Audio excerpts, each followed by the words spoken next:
नमस्कार। सभी स्वस्थ हैं?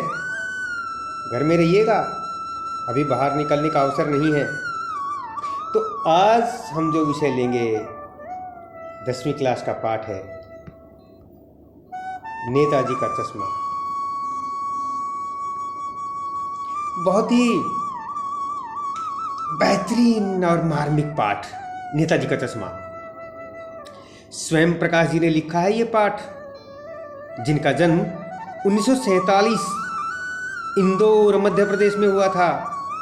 इनके 13 कहानी संग्रह और विनय, ईंधन जैसे उपन्यास प्रकाशित हो चुके हैं। दरअसल ये कहानी एक मार्मिकता को और देशभक्ति की भावना को अपने अंदर समेटे हुए है। हालदार साहब को अपने कार्य से लगातार 2 सालों तक एक कस्बे से गुजरना पड़ता था। उसी कस्बे के चौराहे पर नेताजी की एक मूर्ति लगी थी। टोपी से लेकर सर के होते हुए शर्ट के दूसरे बटन तक 2 फीट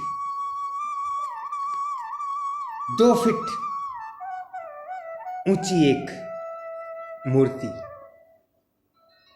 जिसे बस्ट कहा जाता है, चौराहे के बीच में थी।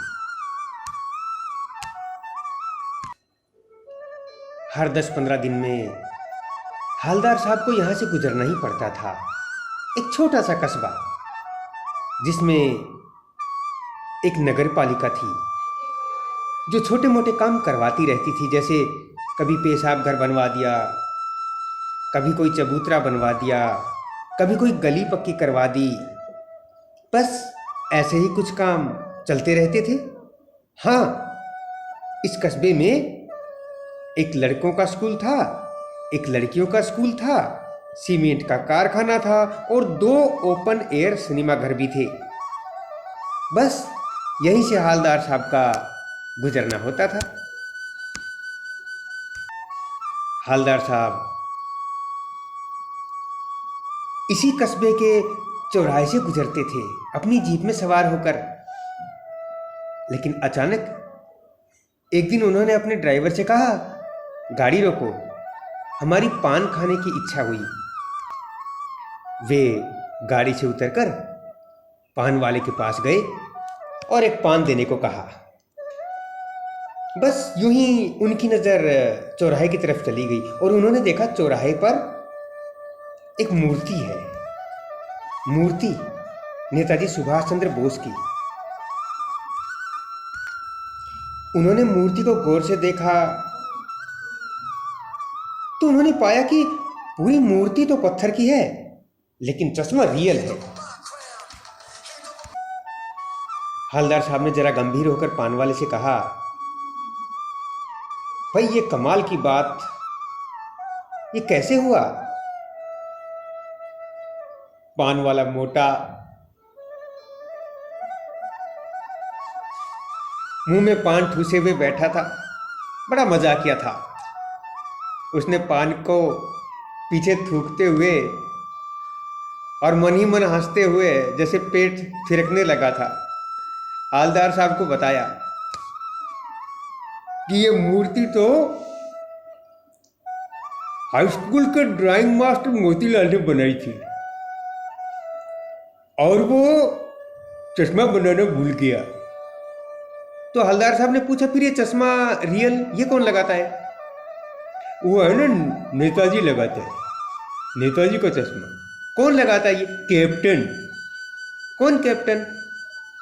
वो है ना कैप्टन, वो आया, देख लो। तभी हालदार साहब ने देखा एक व्यक्ति हाथ में अटैची लिए हुए आया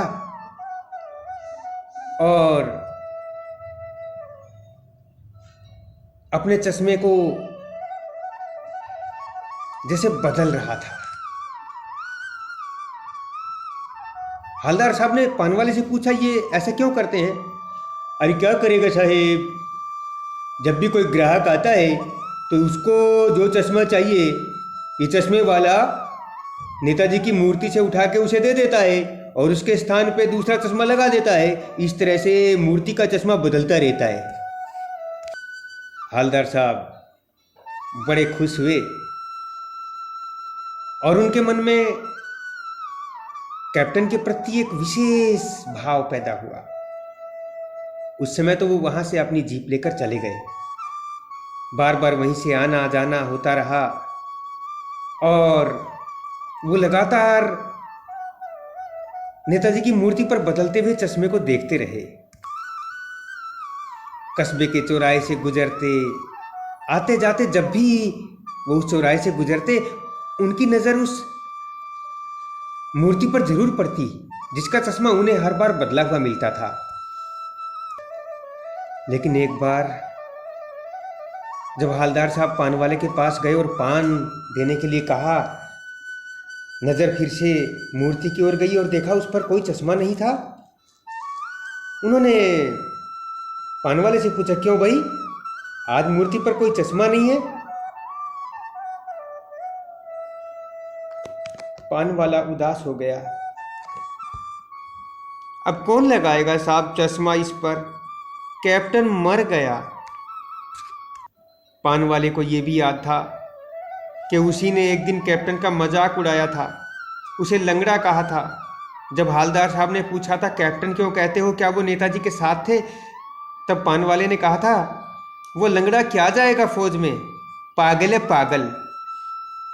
उसको वो बातें याद आ रही थी शायद।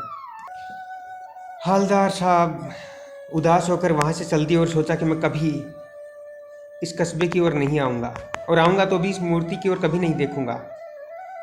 उसके बाद जब भी वो वहाँ से गुजरते, ड्राइवर को जल्दी से वहाँ से गुजर जाने के लिए कहते और कहते कि आगे कहीं पान ले लेंगे, यहाँ नहीं रुकना है। लेकिन एक बार जब हवलदार साहब वहाँ से गुजरे और कहा कि यहाँ पान नहीं खाएंगे, आगे कहीं ले लेंगे, जैसे ही उस चौराहे से गुजरे हवलदार साहब ने अचानक चीख कर कहा, गाड़ी रोको, पान यहीं खाएंगे। ड्राइवर ने गाड़ी रोक दी। हवलदार साहब के मन में एक कौतूहल भर गया था। उसने पान वाले से पान तो खाया लेकिन कोई सवाल नहीं किया। देखा मूर्ति पर चश्मा है, सरखंडे का बना हुआ चश्मा। हवलदार साहब मन ही मन सोच रहे थे, हमारे देश में देशभक्ति बच्चों में भी उतनी ही भरी हुई है। प्यारे बच्चों, ये देशभक्ति से ओतप्रोत कर देने वाली कहानी है। इसे समझें, मन में देश प्रेम की भावना रखें, सदा खुश रहें, मुस्कुराते रहें, सबको साथ लेकर चलें। नमस्कार।